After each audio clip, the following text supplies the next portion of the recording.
사랑하는 이글스필드 가족 여러분, 3월 5일 금요일입니다. 오늘도 은밀한 가운데 갚으시는 우리 주님께서 여러분의 성실한 손과 진실한 입술에 기쁨과 감사로 응답하시는 하루가 되시기를 소망합니다. 오늘 우리가 함께 나눌 말씀은 시편 55편 1절에서 23절까지의 말씀입니다. 시편 55편 1절에서 23절입니다. 말씀을 읽겠습니다. 하나님이여, 내 기도에 귀를 기울이시고 내가 간구할 때에 숨지 마소서. 내게 굽히사 응답하소서. 내가 근심으로 편하지 못하여 탄식하오니 이는 원수의 소리와 악인의 압제 때문이라. 그들이 죄악을 내게 더하며 노하여 나를 핍박하나이다. 내 마음이 내 속에서 심히 아파하며 사망의 위험이 내게 이르렀도다. 두려움과 떨림이 내게 이르고 공포가 나를 덮었도다. 나는 말하기를 만일 내게 비둘기같이 날개가 있다면 날아가서 편히 쉬리로다. 내가 멀리 날아가서 광야에 머무르리로다. 내가 나의 편한 채로 속히 가서 폭풍과 광풍을 피하리라 하였도다. 내가 성내에서 강포와 분쟁을 보았사오니 주여 그들을 멸하소서. 그들의 혀를 잘라 버리소서. 그들이 주야로 성벽 위에 두루 다니니 성중에는 죄악과 재난이 있으며 악독이 그 중에 있고 압박과 속임수가 그 거리를 떠나지 아니하도다. 나를 책망하는 자는 원수가 아니라 원수일질대 내가 참았으리라. 나를 대하여 자기를 높이는 자는 나를 미워하는 자가 아니라 미워하는 자일진대 내가 그를 피하여 숨었으리라. 그는 곧 너로다. 나의 동료, 나의 친구요, 나의 가까운 친우로다. 우리가 같이 재미있게 의논하며 무리와 함께하여 하나님의 집 안에서 다녔도다. 사망이 갑자기 그들에게 임하여 산채로 수월에 내려갈지어다. 이는 악독이 그들의 거처에 있고 그들 가운데에 있음이로다. 나는 하나님께 부르짖으리니 여호와께서 나를 구원하시리로다. 저녁과 아침과 정오에 내가 근심하여 탄식하리니 여호와께서 내 소리를 들으시리로다. 나를 대적하는 자 많더니 나를 치는 전쟁에서 그가 내 생명을 구원하사 평안하게 하셨도다. 옛부터 계시는 하나님이 들으시고 그들을 낮추시리이다. 그들은 변하지 아니하며 하나님을 경외하지 아니함이니이다. 그는 손을 들어 자기와 화목한 자를 치고 그의 언약을 배반하였도다. 그의 입은 우유 기름보다 미끄러우나 그의 마음은 전쟁이요 그의 말은 기름보다 유하나 실상은 뽑힌 칼이로다. 내 짐을 여호와께 맡기라. 그가 너를 붙드시고 의인의 요동함을 영원히 허락하지 아니하시리로다. 하나님이여, 주께서 그들로 파멸의 웅덩이에 빠지게 하시리이다.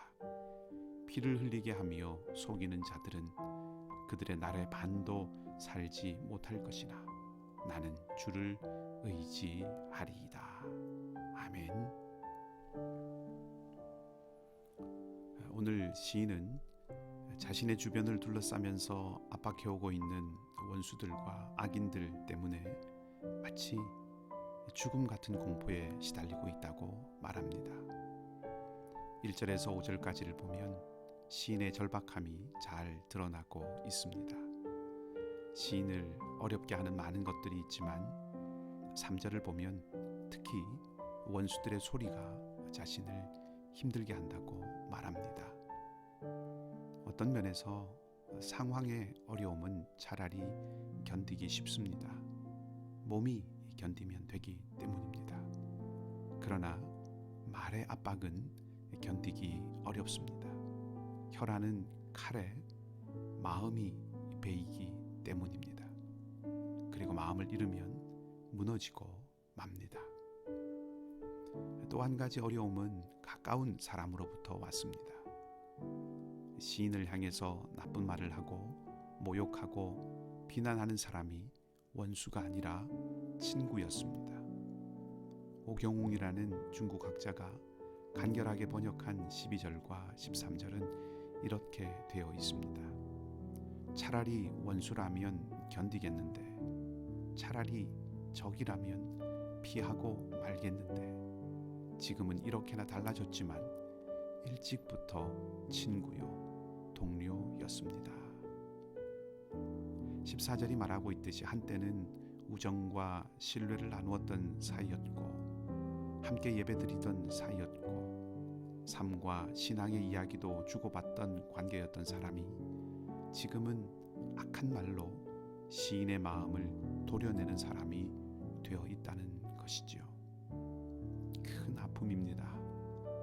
상처는 그 신뢰와 사랑의 깊이만큼 받는 것 같습니다.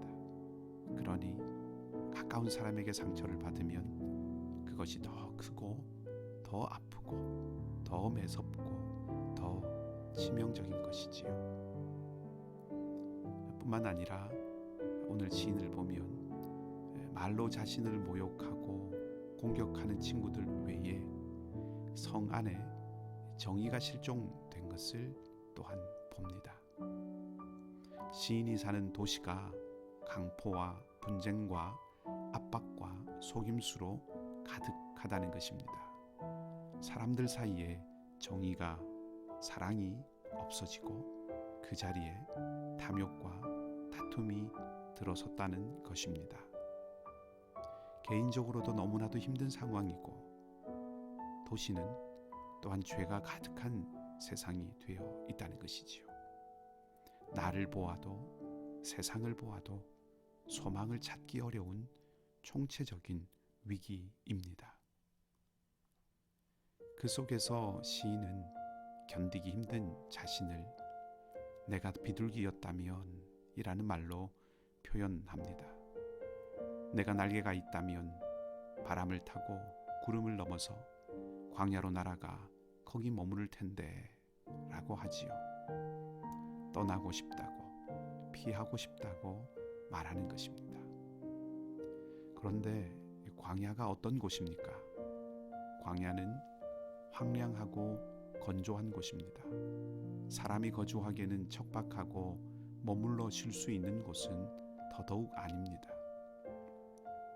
그런데도 시인이 하필 광야로 피하려는 이유가 무엇일까요? 척박하고 황량하니 내가 살기도 어렵지만, 그래서 동시에 원수도 오지 않는 곳이 되기 때문이지요.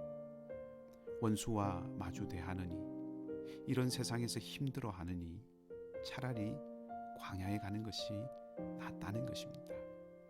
시인의 아픔과 괴로움이 얼마나 큰지를 짐작하게 되고, 이런 마음과 이런 태도가 이해될 만합니다. 하지만 시인은 그런 마음을 다잡습니다. 현실을 피해버리고 싶고 현실에 눈 감아버리고 싶은 마음을 다잡는 것이지요. 돌파하고 이길 수 있는 길을 보게 된 것입니다. 그래서 15절부터 갑자기 분위기가 변합니다. 시인이 원수들을 향해서 저주를 퍼붓습니다. 죽음이 그들에게 임하기를 요청합니다.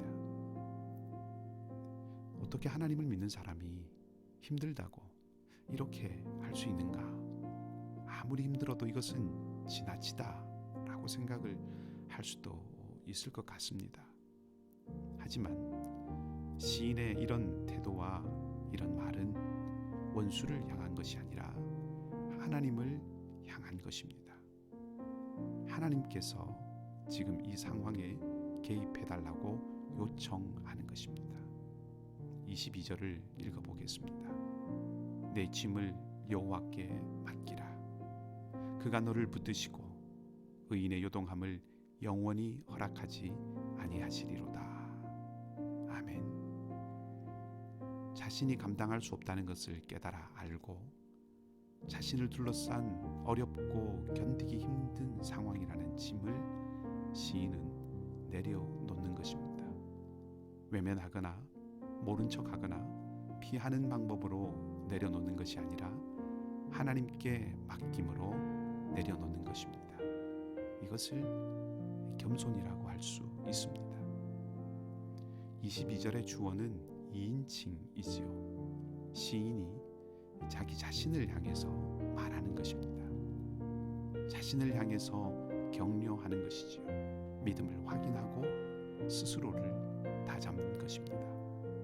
하나님이 시인 자신을 영원히 붙드시고 요동치도록 결코 내버려 두지 않으신다는 것을 다시 확인하는 것이지요.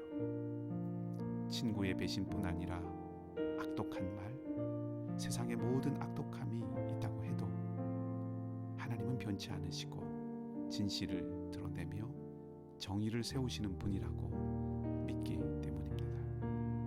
이 하나님에 대한 신뢰가 죽음의 공포를 느끼는 상황 속에서도 자신을 지키고 이 일을 견디고 이겨내게 하는 힘이라고 하는 것을 시인은 믿었기 때문입니다. 그래서 22절과 같이 말하는 것이고 23절 마지막에 가서 나는 주를 의지하리이다 라고 고백하는 것입니다. 원수들은 어떻게 되었을까요? 또 이 상황은 어떻게 되었을까요? 그 결과가 이 시에 나오지 않으니 정확히 원수들이 어떻게 되었는지는 말씀드리기 어렵지만 한 가지 말씀드릴 수 있는 것은 있습니다. 이 시가 시작되는 부분에 작은 글씨로 다윗의 마스길이라고 되어 있습니다. 마스길은 교훈이라는 의미라고 봅니다. 교훈이 무엇입니까? 교훈은 단순한 소망이나 바람이 아니지요. 생활에 지침이 되는 가르침이 교훈입니다. 그리고 교훈이 되기 위해서는 검증을 거치고 오랜 시간에 걸쳐 받아들여져야 합니다. 그렇지 않으면 교훈이라고 할 수 없습니다. 그렇게 생각한다면 시인이 이 시를 짓고 또 이 시를 통해 남긴 것은 하나님께 맡기고 의지했을 때 자신도 지키고 정의도 세워졌다는 것을 짐작하게 해주는 것입니다. 시인은 우리의 짐, 우리의 문제와 곤경을 다 하나님께 맡기라고 말합니다. 하나님이 얼마나 크신 분이신지, 하나님의 성품이 어떠하신지를 알고 믿었기 때문입니다. 상황의 어려움이 시인을 겸손하게 만들었다면 상황을 넘어서는 하나님에 대한 믿음과 신뢰가 기도하게 하고 이 모든 것을 극복하고 지나가게 했습니다. 크나큰 어려움과 고난 속에서 우리를 잃지 않고 또 기도할 수 있는 이유, 이겨낼 수 있고 지나갈 수 있는 이유도 여기에 있습니다. 여러분의 영혼에 믿음을 북돋아 주시기 바랍니다. 마음에 용기를 주시기 바랍니다. 내가 할 수 있다는 거짓 용기가 아니라 하나님께서 하실 수 있다는 참된 믿음과 용기를 불어넣으시기 바랍니다. 그리하여 세상을 이기신 선하신 하나님의 승리를 맛보며 누리시는 은혜가 있기를 주님의 이름으로 축복합니다. 22절과 23절 말씀을 마지막으로 다시 한 번 더 읽어 드리겠습니다. 내 짐을 여호와께 맡기라. 그가 너를 붙드시고 의인의 요동함을 영원히 허락하지 아니하시리로다. 하나님이여, 주께서 그들로 파멸의 웅덩이에 빠지게 하시리이다. 피를 흘리게 하며 속이는 자들은 그들의 날에 반도 살지 못할 것이나 나는 주를 의지하리이다. 아멘. 함께 기도하겠습니다. 좋으신 하나님, 우리의 짐을 지시는 하나님을 찬양합니다.